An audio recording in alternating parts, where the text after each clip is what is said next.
മുഹമ്മദ് അസ്ലം കൂടി ചേരുന്നുണ്ട്.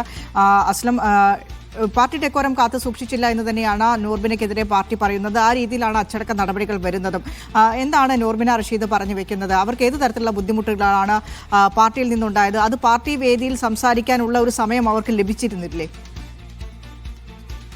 ഫാത്തിമ തഹ്ലിയയുടെ സ്ഥാനാർത്ഥി ഫാത്തിമ തഹ്ലിയത് മാത്രമല്ല, 2 വനിതാ സ്ഥാനാർത്ഥികളെ പ്രഖ്യാപിച്ചപ്പോൾ തന്നെ പരസ്യ വിമർശനവുമായി നൂർബിന റഷീദ് രംഗത്ത് വന്നിരുന്നു. മാത്രമല്ല, ആ ഘട്ടത്തിൽ മുസ്ലിം ലീഗിന്റെ വനിതാ സംസ്ഥാന കമ്മിറ്റിയും ഇക്കാര്യത്തിൽ ഈ ഒരു വികാരം പങ്കുവച്ചിരുന്നു. അവർ വനിതാ ലീഗ് നേതാക്കൾക്ക് സ്ഥാനം നൽകിയില്ല, പകരം മുസ്ലിം ലീഗിന്റെ ഭാഗമായി തന്നെ പ്രവർത്തിക്കുന്ന ജയന്തി രാജിന് സീറ്റ് നൽകുന്നു. മാത്രമല്ല, ഇപ്പോൾ മാത്രം പുറത്തു വന്ന അല്ലെങ്കിൽ ഈ യുവനേതാവായ ഫാത്തിമ തഹ്ലിക്ക് നൽകുന്നു.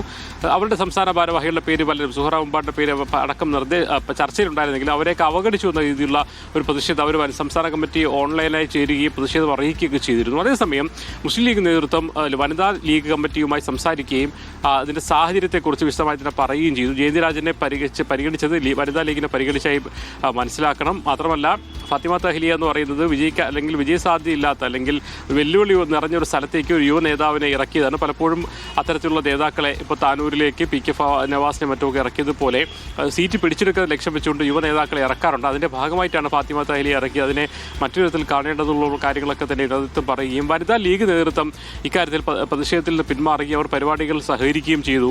അതേസമയം തന്നെ നൂർബിന റഷീദിനെ സംബന്ധിച്ചിടത്തോളം അവർ ആദ്യത്തെ ആ ഒരു പ്രതിഷേധത്തിൽ നിൽക്കുകയാണ്. അതിന്റെ ഭാഗമായിട്ടാണ് ഇപ്പോൾ വനിതാ ലീഗിലെ ദേശീയ ജനറൽ സെക്രട്ടറി സ്ഥാനം ഉൾപ്പെടെ രാജിവെച്ചുകൊണ്ട് പരസ്യമായി അവർ പ്രതികരിച്ചത്. മാത്രമല്ല, അവർ കുറച്ചുകൂടി വ്യക്തിപരമായി തന്നെ ഫാത്തിമ തഹ്ലിയെ അറ്റാക്ക് ചെയ്യുന്നതായി നമ്മൾ ഇന്നത്തെ വാർത്താ സമ്മേളനത്തിൽ കാണാൻ കഴിയുന്നുണ്ട്. റീലുകൾക്ക് വേണ്ടിയിട്ടാണ് അവർ സമരം ചെയ്യുന്നതും അറസ്റ്റ് വരിക്കുന്നതും എന്നുൾപ്പെടെയുള്ള കാര്യങ്ങൾ പറഞ്ഞു വയ്ക്കുന്നു. ഇത് ലീഗ് നേതൃത്വം മനസ്സിലാക്കുന്നത് ഈ ഒരു കഴിഞ്ഞ തവണ അവർക്ക് സീറ്റ് നൽകിയിരുന്നു, കോഴിക്കോട് സൗത്തിൽ സീറ്റ് നൽകിയിരുന്നു. അതേസമയം തന്നെ വലിയ തോതിലുള്ള സഹകരണം ലീഗ് പ്രവർത്തകരിൽ നിന്നോ അല്ലെങ്കിൽ ലീഗിന്റെ കമ്മിറ്റികളിൽ നിന്നോ ഉണ്ടായിട്ടില്ല. അതിനെ തുടർന്ന് അവർ പരാജയപ്പെടുകയും കോഴിക്കോട് സൗത്തിൽ സിറ്റിംഗ് സീറ്റിൽ അവർ പരാജയപ്പെടുകയും ചെയ്തു. അതിന് പിന്നാലെയാണ് ഇപ്പോൾ പുതിയ നേതാക്കളെ പരിഗണിക്കുന്നില്ല എന്നും പ്രധാനപ്പെട്ട വലിയ നേതാക്കളെ പരിഗണിക്കാതെ പുതിയൊരാളിനെ നൽകിയതിന്റെ ഒരു പരിഭവം അവർ അറിയിക്കുന്നത്. എന്തായാലും ഇത് ഈ ഘട്ടത്തിൽ അറിയിക്കേണ്ടതല്ല, നേരത്തെ അറിയിക്കുകയും അത് സംസാരിക്കുകയും ചെയ്തതാണ്. അതേസമയം തെരഞ്ഞെടുപ്പിന് 5 ദിവസം മാത്രമാക്കിയേക്ക് പാർട്ടിയെ പ്രതിസന്ധിയിലാക്കുന്ന ഒരു നടപടിയിലേക്ക് പോയതിന് ഒരു തരത്തിലും അംഗീകരിക്കാൻ കഴിയില്ല. മാത്രമല്ല, വനിതാ ലീഗിലെ മറ്റ് നേതാക്കളൊക്കെ തന്നെയും പാർട്ടി നിലപാടോട് ചേർന്ന് മുന്നോട്ട് പോകുമ്പോൾ ഇവർ മാത്രം മുന്നോട്ട് അല്ലെങ്കിൽ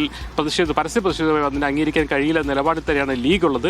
സ്വാഭാവികമായിട്ടും അവർക്കെതിരെ കടുത്ത നടപടി ഉണ്ടാവുമെന്ന് അവർ നിലവിൽ രാജിവെച്ചിട്ടുണ്ട്. ഒരു പക്ഷേ മറ്റ് കടുത്ത നടപടികളിലേക്ക് വരെ പോകാനുള്ള സാധ്യതയുണ്ട്. ലീഗ് മനസ്സിലാക്കുന്നത് ഈ ഒരു തീരുമാനം, ഫാത്തിമ തഹ്ലിയെ ആക്കിയ തീരുമാനം വലിയ തോതിൽ തെരഞ്ഞെടുപ്പ് രംഗത്ത് സജീവമായി പോസിറ്റീവായി തന്നെ മാറി എന്നാണ് അവർ വിലയിരുത്തുന്നത്. പേരാമ്പ്രയിലുണ്ടായ ആ സ്ഥാനാർത്ഥിക്കുണ്ടായ സ്വീകാര്യത, മാത്രമല്ല കടുത്ത മത്സരത്തിലേക്ക് TP രാമകൃഷ്ണൻ എന്ന് പറഞ്ഞ LDF കൺവീനർ എത്തിക്കാൻ കഴിഞ്ഞതൊക്കെ ആ ഒരു യുവ നേതാവിന്റെ ഒരു പ്രസരിപ്പ് തന്നെയാണെന്ന് അവർ മനസ്സിലാക്കുന്നു. അതുകൊണ്ട് തന്നെ ആ തീരുമാനം തെറ്റിയില്ല എന്ന് തന്നെയാണ് ലീഗ് മനസ്സിലാക്കുന്നത്. അതുകൊണ്ട് തന്നെ ഈ ഒരുപക്ഷെ അവരുടെ വനിതാ ലീഗുകളുടെ പരിഭവം അല്ലെങ്കിൽ അവരുടെ പ്രതിഷേധം, അവരുടെ ഒരു വാദം ശരിയാണെങ്കിൽ പോലും അടുത്ത ഘട്ടത്തിൽ പരിഗണിക്കാമെന്നല്ലാതെ ഇപ്പോഴത്തെ തീരുമാനങ്ങൾ ശരിയാണ്. അത് കൂത്തുപറമ്പിലാണെങ്കിൽ തന്നെയും വലിയ തോതിലുള്ള പ്രചരണം നടക്കുന്നുണ്ട്.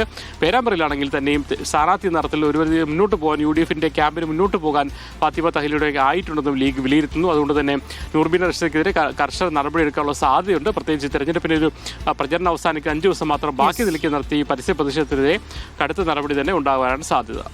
യെസ്, മുഹമ്മദ് അസ്ലം, ഞാൻ ഷെഫീഖ് നസ്രുള്ളയിലേക്ക് ഒന്നുകൂടെ പോവുകയാണ്. ഷെഫീഖ്, കടുത്ത നടപടി പ്രത്യേകിച്ച് പാർട്ടിയിൽ നിന്ന് പുറത്താക്കിക്കൊണ്ടുള്ള നടപടിയിലേക്ക് വരാൻ കടക്കാൻ സാധ്യതയുണ്ട് എന്നാണ് മനസ്സിലാക്കേണ്ടത്.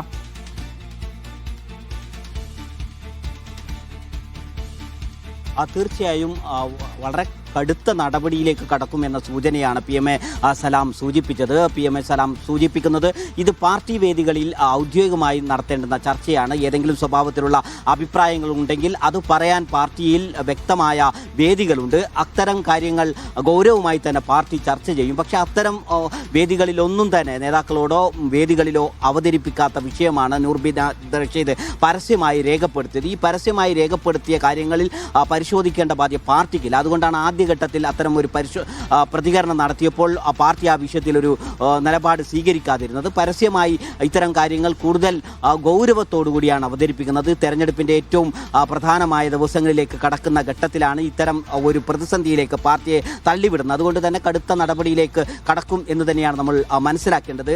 ഈ വനിതാ സ്ഥാനാർത്ഥികളെ മത്സരിപ്പിച്ചു എന്നത് ലീഗിനെ സംബന്ധിച്ചിടത്തോളം വലിയ പോസിറ്റീവായി ചർച്ച ചെയ്യപ്പെടുന്ന ഒരു ഘട്ടത്തിലാണ് വനിതാ ലീഗിൻ്റെ തന്നെ നേതാവ് ഈ തീരുമാനത്തിനെതിരെ പരസ്യമായി രംഗത്ത് വരുന്നത്. അത് പാർട്ടിയെ പ്രതിസന്ധിയിലാക്കും. ഈ കാര്യം സൂചിപ്പിച്ചുകൊണ്ടാണ് ഇപ്പോൾ നൂർബിന റഷീദിന് ഇത്തരത്തിൽ ഒരു വിശദീകരണം ആവശ്യപ്പെട്ടുകൊണ്ട് കത്ത് നൽകുന്നത്. അതിൻ്റെ വിവരങ്ങൾ കൂടി പരിശോധിച്ചതിനു ശേഷം പാർട്ടിയുടെ പ്രാഥമിക അംഗത്തിൽ നിന്ന് തന്നെ സസ്പെൻഡ് ചെയ്യുന്നതടക്കമുള്ള നടപടിയിലേക്ക് കടക്കാനാണ് സാധ്യത. യെസ്, ഷഫീഖ് നസ്രുള്ളയാണ് വിശദാംശങ്ങൾ പങ്കുവച്ചത്.